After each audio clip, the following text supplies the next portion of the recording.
to that part that we're talking about, creative thinking, and I think I also take that away. We can look at that and see how we can develop. I'd like to thank the chairman of ZENI, Chief Jim Ovia. He's always been a major pillar to the support of government. They were the pioneer supporters of the Security Trust Fund. And, you know, without prompting, he had said he was donating, right? Increasing by 150%. Okay.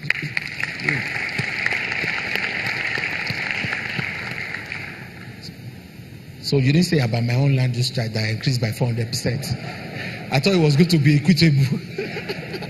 But thank you very much. You just, we like to just say that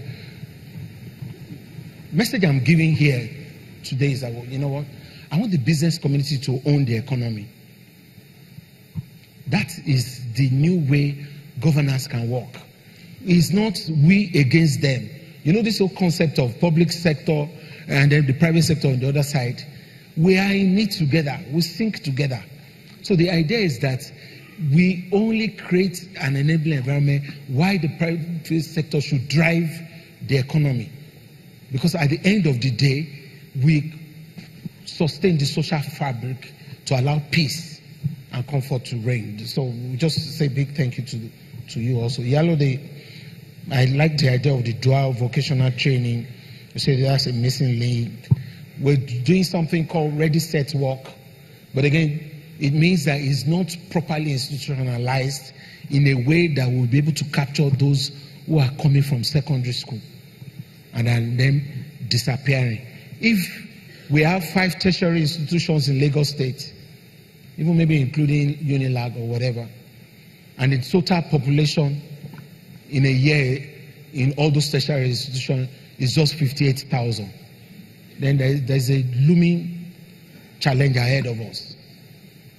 If you are having in secondary school almost about 1 million people, and a tertiary institution in Lagos State can only take 58,000 people, there's a problem somewhere coming up that nobody is looking at. What has happened to the remaining people? Almost 700,000 of them. Are they mechanics? Are they what? Where are they? Are they marrying? Are they traveling?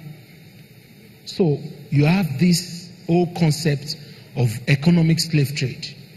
So because they are not my own children, and who cares anyway, I send my own child to go and school abroad. So the best and the brightest of Lagos will say that the infrastructure is not good enough. So we travel abroad. So we go and take that our hard-earned money, we spend it on Cape Town, we spend it on Dubai. We go to London every 3 weeks. We increase their own revenue, and then we increase their own infrastructure. And then eventually we bring the children back. They will come and meet those ones that are the missing link. The difference between that 58,000 and that 1 million.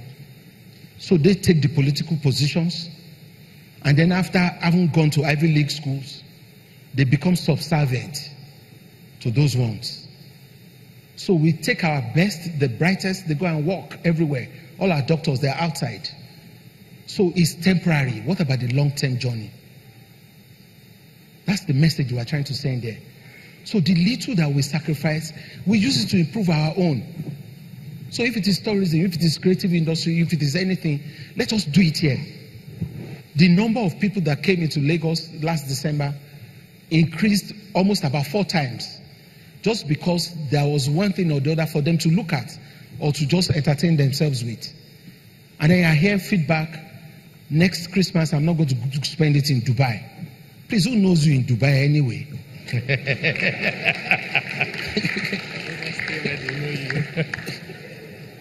So why don't we use our own resources and our talent? These younger ones, they're smarter than us. That's the truth. Who says we are smart? So why don't we create an enabling environment for them to dissipate that energy?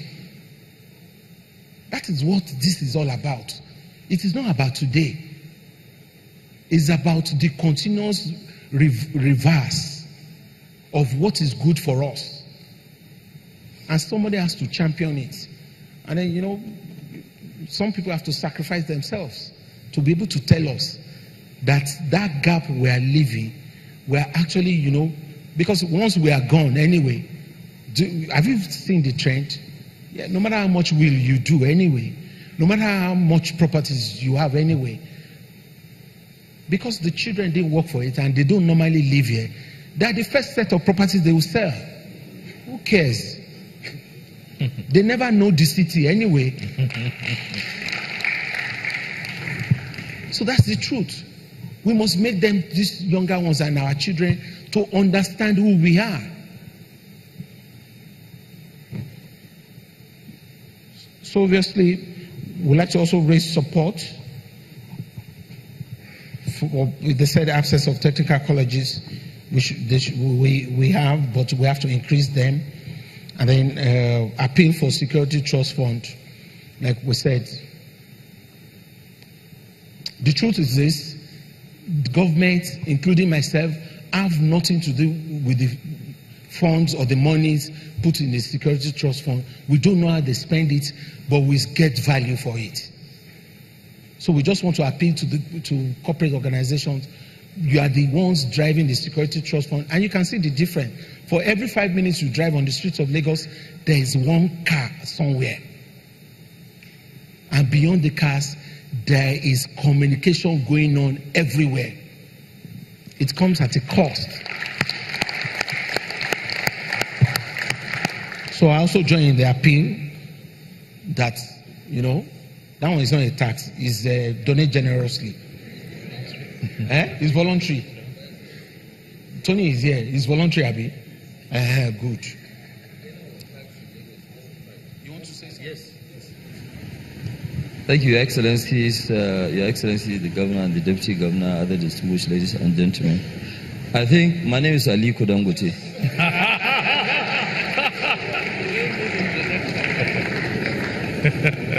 My name is Aliko Dangote. I reside and work in Lagos.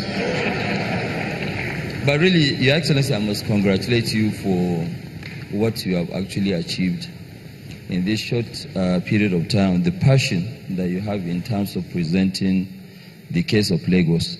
I am more convinced now that I think people should really help and voluntarily be paying taxes in Lagos.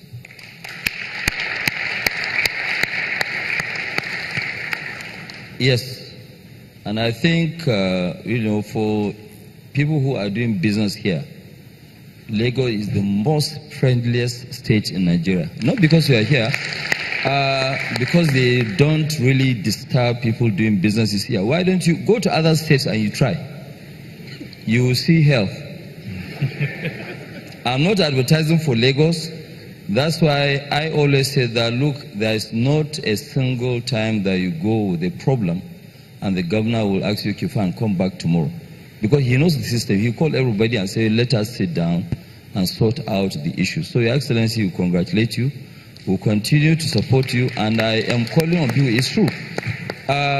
When they first sent, you know, I mean, we were together on Saturday, and I was also raising the issue on this tax. When I went back to my office, by the time one, I don't want to mention his name, one colleague of mine took me through. He said, look, Alaji, in fairness, it's not too much, but governor will reduce it a bit and let people go and pay. Thank you.